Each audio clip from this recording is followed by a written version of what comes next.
I always give each exercise my full attention, regardless of the movement. I always visualize its effect on the muscle I am working.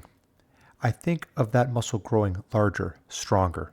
I found that the more determined I am to accomplish a certain number of repetitions with a particular weight, the more I'm likely to succeed. If you asked me, I'd say training intensity and the ability to keep your mind totally on the job at hand are the key to bodybuilding success. So much for the Rip Van Winkles who imagine there's something new under the sun. 30 years before the invasion of hypno-bombers, George Payne was talking about intensity, visualization, and impenetrable concentration. We have more to gain from Payne. Training enthusiasm, he tells us, is of paramount importance to the ambitious bodybuilder. When workouts cease to be fun, when training sessions become unwelcome tests of endurance, that's exactly the time to review our procedures. A program that does not excite the soul is hardly likely to stimulate muscle growth. Regardless of the body part, noted Payne, it should be worked from all possible angles and with as wide a variety of equipment as is available. Only then will best results be achieved. The continued use of one or two exercises to the exclusion of all others will lead to boredom, and boredom is the bodybuilder's deadliest enemy. Moreover, the astute strength athlete should experiment. We should try out different weeder training principles, different combinations of reps and sets, and should cultivate a mind that's ever receptive to new concepts. Only from constant investigation can the bodybuilder hope to discover the system that best suits his needs. Payne had always been adventurous. Once he had spent 2 hours observing the great Reg Park as he went through his arm workout at a New York City gym, and Payne had been fascinated by the Englishman's style with the one-arm dumbbell curl. As Payne later related the incident to Charles Smith, Park kept the upper arm tight against the slope of an inclined bench, and from that position he did curl after curl. I could hardly believe my eyes when I saw the way the movement pumped up Park's biceps. The exercise that had so impressed Payne was, of course, the one-arm preacher curl, a primitive version at any rate. Payne was further amazed when he tried the style on his own arms. As he told Smith, I feel certain it is responsible for my high bicep formation. No other curl I'd done before had isolated the bicep action so effectively. Joe Weider had discovered the isolation principle by lucky accident. While doing seated dumbbell curls with Reg Park, the trainer of champions had noted the Englishman's difficulty in maintaining his balance on their narrow workout bench. Joe had intuitively placed both hands on his partner's shaky knee to steady him. After Park had completed the set, he was like a starstruck kid in Schwarzenegger's trophy room. "Wow," he exclaimed, "that was fantastic. From now on, I want you to hold me down every time I do seated dumbbell curls." As El Jose recalls, by steadying Park as he struggled with the heavy dumbbells, I inadvertently made it easier for him to concentrate on the exercise, so now he could put more power and determination behind his efforts, thereby stimulating his biceps as never before. Thus was born the isolation principle.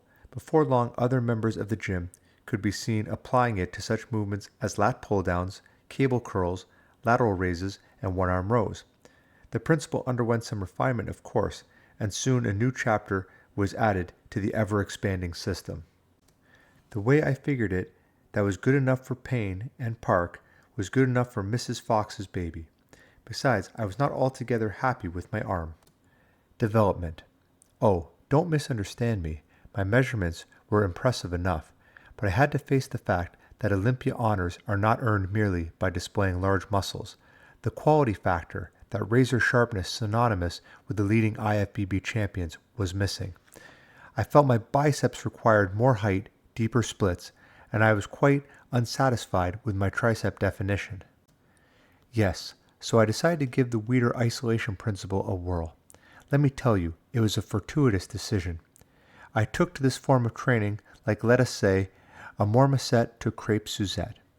The isolation principle has worked wonders for me, particularly where my biceps and triceps are concerned, as you can see from my latest pictures. At this stage, I'd like to remind you that our muscular structure was not designed to accommodate independent action. When you do presses behind the neck, you cannot help involving both the deltoids and the triceps, and to a lesser extent the lats and legs. Now, since muscle fibers contract in direct proportion with the received stimulation, it stands to reason that the more forceful the stimulation, the greater will be the contraction that leads to growth. If you wish to gain maximum tricep development, you must find a way to make your triceps contract with minimal assistance from the deltoids and back muscles, which is what the isolation principle is all about. It is also worth pointing out that the cheat principle can work hand in glove with isolation and ditto forced reps. While you may be forced to reduce your regular training poundages to accommodate the stress of isolation movements, it won't hurt you if you do a little cheating at the start of each rep. Better yet, why not enlist the aid of a partner as suggested in my article on peaking the biceps in the October issue of Muscle and Fitness. Indeed, the isolation techniques explained in my bicep article will serve equally during your tricep routine. Needless to say, my tricep workout is not designed for the rank beginner.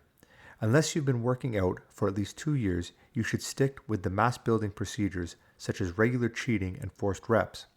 On the other hand, if you are ready for competition and need to sharpen your arm mass, you'll find my routine just what the doctor ordered. If the results I've achieved in less than 3 months are anything to go by, you're in for a pleasant surprise. I further advise you to heed the words of George Payne. They're as valid today as they were when they first appeared in the Weeder scripture. Concentrate on the action of your muscle from full extension to full contraction as you do your reps. Think big, think of muscular definition, and believe in your ability to succeed. Don't be afraid to use heavy weights if you want to peak and sharpen your muscles, but never at the expense of good form. Do not entertain even the idea of failure. Why erect roadblocks on the way to your dream? You might be interested to know I normally work my triceps and biceps in the same routine, sometimes in superset fashion, particularly during the last 3 or 4 weeks before a contest when I need to step up the intensity and help burn fat and create density.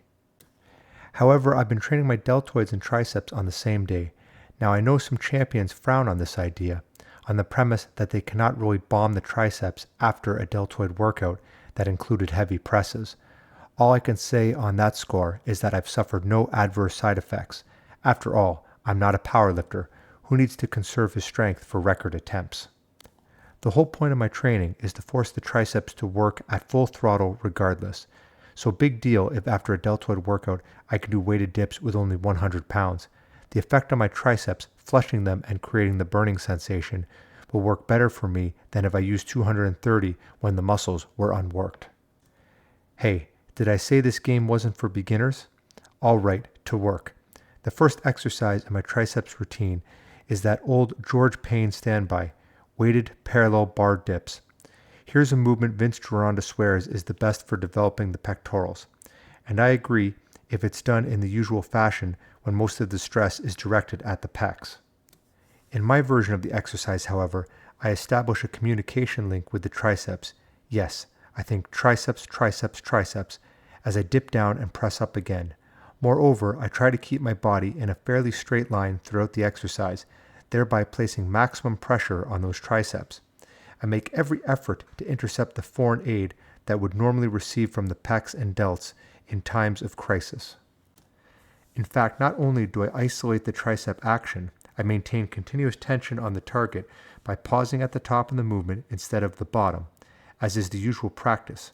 In other words, I start the exercise with my arms fully extended, dip to the position shown, a rest station for most people, then press up to arm's length. I hold this position for, say, a count of 2 before dipping again. I increase the weight for each set usually, but as I say, such increases are totally dependent upon my ability to perform the exercise correctly. I do not increase my dipping poundage merely to fondle my ego. Sometimes I'll slacken my exercise style on the last 1 or 2 reps. I'll cheat a little in an all-out effort to draw blood out of the old turnips, so to speak. Just to let them know I mean business, but sloppy I'm not. Even when I cheat, the action is strictly on the triceps. After 4 sets of 8 to 10 reps per set of parallel bar dips, I go over to the lat machine for more of the same with press downs.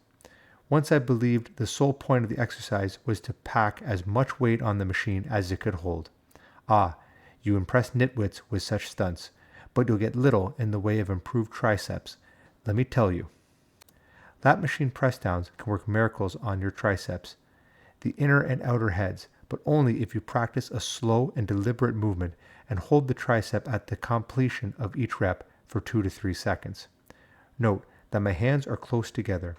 Other fellows take a wide grip, which I find tends to rob the triceps of the full stress they need to grow fast. I try not to let my elbows travel upwards as my forearms come up. My upper arms are kept close to my side throughout the action. Make the triceps do the brunt of the work. At full extension, as mentioned, I hold the position, mentally flex the triceps, then return slowly to the starting position. You'll feel a stretching of the whole tricep region as your forearm comes up if you do this exercise correctly, and go for maximum contraction each time you press down. Do not put your body weight behind the movement.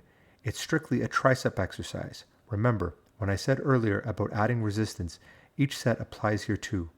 Always endeavor to increase your training poundages, but never at the expense of style. Yes, and think triceps all the time you're at the lat machine. Note that I do not allow my hands to go past pec height at the finish of each rep, and that my elbows are still pointing downwards. 8 to 10 reps per set will get your message across to your triceps nicely. Rope pulls, as I do them in my tricep routine, are similar in effect to French tricep presses with a barbell, but there's a subtle difference. For a start, the outer head of the tricep receives from rope pulls a going over that is somehow impossible with barbell exercise, and because of the mechanics involved, the downward pull on the tricep is a lot more pronounced. Try it and see. Go for slow, deliberate action, especially in the down phase of the exercise. Use as much weight as will allow the stylish performance of 8 to 10 reps per set. I do 4 sets. I have a lot of fun doing the last 2 killer exercises, the one arm tricep press down and one arm rear extension in superset fashion. Years ago, in the Joe Weider magazines, these 2 movements would be referred to as bombing and blitzing the triceps. Try them and you'll see what Joe meant. It's a good idea to use both the palms up and down versions of the one arm press downs. The first version seems to hit the outer head of the tricep hardest, while the other better isolates the inner heads. The rear extensions force the triceps to contract very hard indeed, especially when the movement is done moderately slow and controlled. And I know this will have a wondrous effect on your tricep definition. Again, you can do both the palm up or palm down versions. Or you may wish to attach a rope to the stirrup so as to facilitate a palm to side movement. Don't be afraid to experiment with all the versions mentioned, for each has a slightly different effect on the triceps. All good.